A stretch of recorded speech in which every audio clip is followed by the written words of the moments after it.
5 speeds of running and 5 types of running that you should be doing to improve your Hyrox race time. Okay, straight to the point. There's loads of different speeds you can run at. We're going to go through what I think are the 5 main ones, and we're going to try and keep it as simple as possible. We're not going to go into any of the science of it all. We're just going to give you practical training sessions that you should be doing. We're going to start off at the bottom of the pyramid, just to make it easy. So you can see on the pyramid, or on the triangle, at the very bottom, it's your easy training. It's your easy running.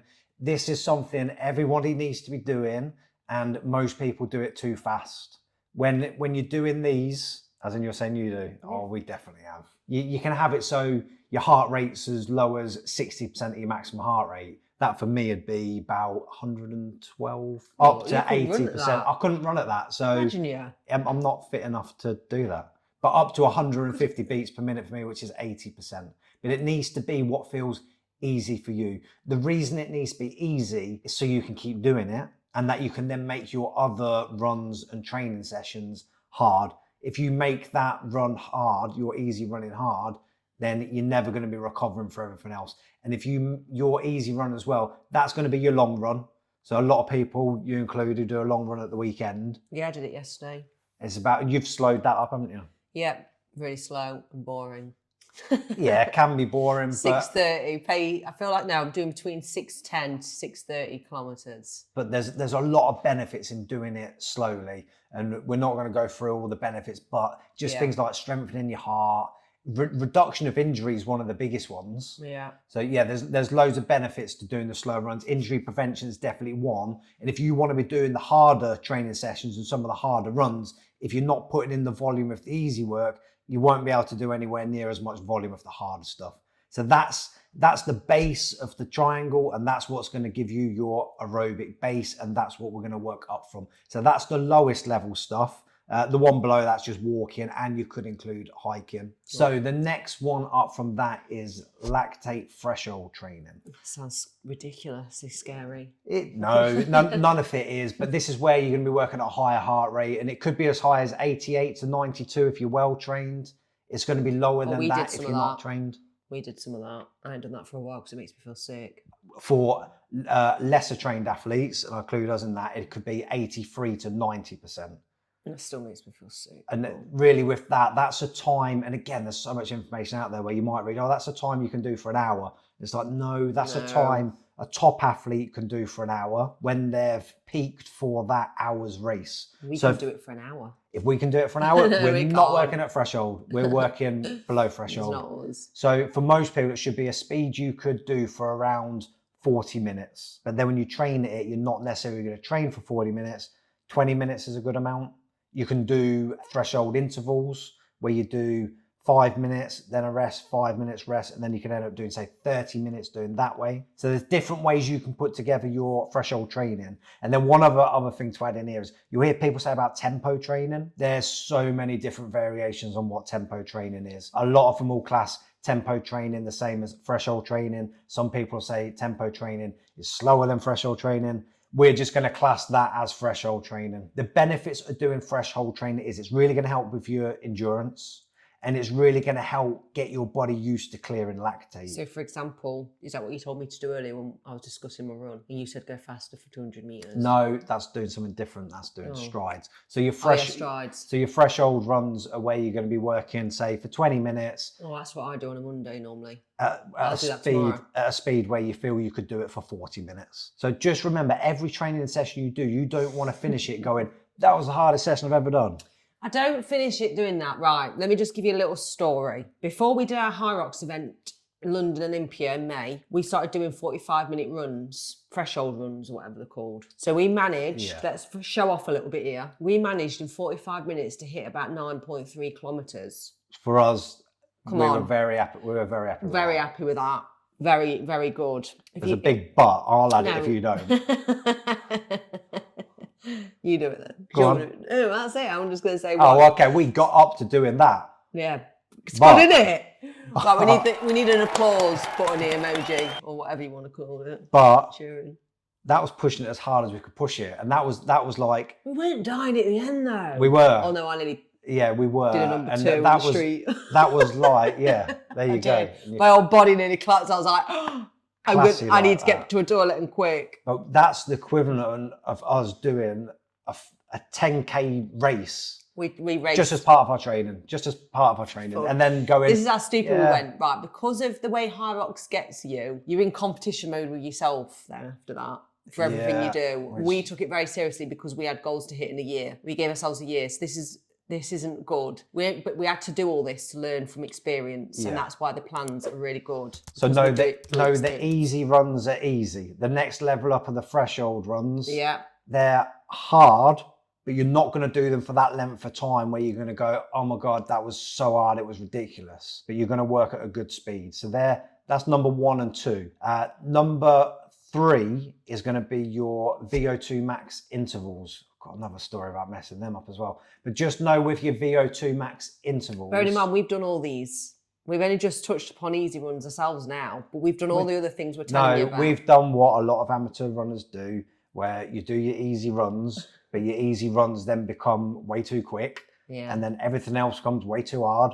Yeah. And then you never recover from anything. And that works in the short term. Yeah, it doesn't work in the long Well, term. I wasn't as bad as you. No, because Tell me with your brush. I push things way too hard. And it's something I've had to learn. I say I've had to learn. I hope I've learned. You I best know have, what I'm like. I ain't doing it with you anymore. Get carried away, and that's what you need to make sure you don't do. And bearing in mind, we train together day in, day out for a whole year, and we don't train together at the minute. No, I'm doing my easy stuff. I'm doing more biking and whatever, just to 'Cause build his that base knees, back up his back. from doing stuff. Nothing wrong with my back. Oh, that's mine then. Yeah. So you've then got, your VO2 intervals, they're done at VO2 max speed. And that speed will roughly be, if you were to run flat out for 12 minutes, that'd be the speed you could hold. So let's say that speed was, just for example, 14 kilometers per hour. You want to do your VO2 max intervals at 14 kilometers per hour. But we were trying to do ours at 17 plus. So what you're doing there is you're working on your speed work. Yeah. And then there's benefits from doing it. It's very hard to recover from. Very, very hard to recover from. And then if you're then pushing your other sessions too hard as well. Anyway, we're not making this a video about Us. as all the mistakes we've made of pushing too hard. But the but point is, most people do their thresholds too hard. Most people do their easy runs too hard. Most people do their VO2 max too hard. And comment below if you can relate to what we're trying to say here, because it's so easy to fall into that trap, especially even with Hyrox. Some people can be told, don't go off too fast. And then what do people do? Yeah. Whereas I'm the sensible one. You would go off too fast. Yeah. Oh, 100%. I love This is a show off. No, it's not the show off. It's the excitement of everybody else. And it's like, let's go. Yeah, but and then I'm it's not like, like that. oh, I no, don't get you're not it. like that. Yeah, but I get excited. Yeah. Like, I know I'm disciplined to that Yeah, mindset. that'll lead us to one in a minute. We'll come to that in a minute. Yeah. So you've got your VO2 max work. Your one above that is then going to be your repetition work. A lot of people do these on a track. So 400 meters, 800 meters, these are going to be your shorter intervals. So if you see your VO2 max intervals as your longer intervals, sort of up to 4 or 5 minutes, they can be as less as 3. They can be 1 minute with shorter rest. But for your repetition ones, they are going to be up to 2 minutes long. So if you're going to go, I'm going to do my repetition intervals and they take you longer than 2 minutes, you're probably working on something different than possibly that you want to be working on. So be very clear on what you're developing. So when you're doing your repetition workouts, I've had people comment on this on some of the posts I've put on, where I've put a post and I've said the rest is 3 minutes, whatever it is. And they'll go, I don't need 3 minutes rest. I'll just have 30 seconds rest. All right, okay. So now your speed's gonna have to be let. It might feel harder, the workout, but you're not developing what you wanted to develop.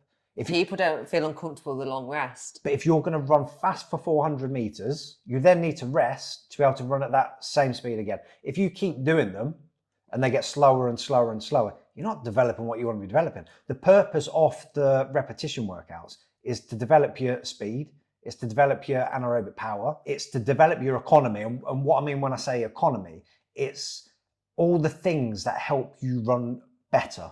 So when you're running fast, your technique's probably pretty good if it's at 400 meters. If you're running slow, sometimes your technique can be sloppy. So by doing some of those faster runs, that helps you build muscle, get stronger, improve that running economy. if you start taking too short a rests, or you push those 400s, so you're pushing like you're trying to get the max speed every time, your technique will go. You'll then start being sloppy with what you're doing. Your speed will get slower. You'll then start to get nothing from what you wanted to get out of the workout. That is where discipline is so important, where you need to go, right, 400 meters, that's the speed I'm doing it at. Take my 3 minutes rest or 2 minutes rest, depending on what the training session is, then go again. Rest, then go again.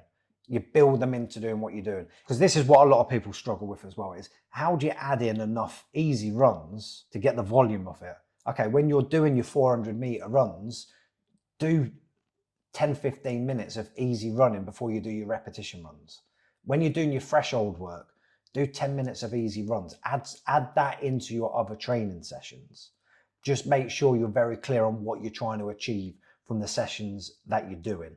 So I enjoyed doing the repetition work when we did the Run Speed Developer program, whereas I didn't. You don't really like that. I enjoy it. Different people enjoy different styles of training. I prefer long style running, you prefer short. But if you're doing that long training, and this is what a lot of marathon runners will use, for example. And yeah, I know Hyrox isn't marathons. You can't really build your programs based on marathon training, but you can take principles from it. So you'll do your long, slow runs, and then you'll do your repetition faster runs as part of your base training. And that you can do for months and months and months. But you want to keep in lots and lots of slow stuff and then some elements of the faster stuff. And before I get to last speed, all I'll say is you might be thinking, yeah, but where does my 5K run speed sit? Or where does my 10K run speed sit? Yeah, that sits at a point on the triangle. The thing is, when you're looking at it, you want to be thinking, what is it you're trying to develop when you're training? If you're trying to get better at your 5K, yeah, doing some 5K runs are going to be part of what you're doing. If you're wanting to get better at Hyrox, you want to look and go, right, what am I getting from this session that I'm doing? What adaptations am I looking to get? So there will be 10K runs that will be, for most people, below their threshold pace. And there's going to be 5K runs that are going to be above your threshold pace. And this is where it then becomes important. So the last one is your Hyrox run speed.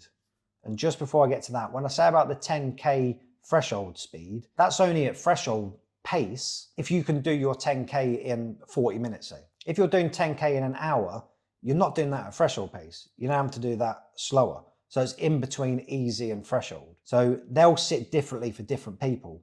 And this is what's really important. When you're doing your Hyrox runs, we can run them at our threshold pace. And that isn't because we're the top athletes.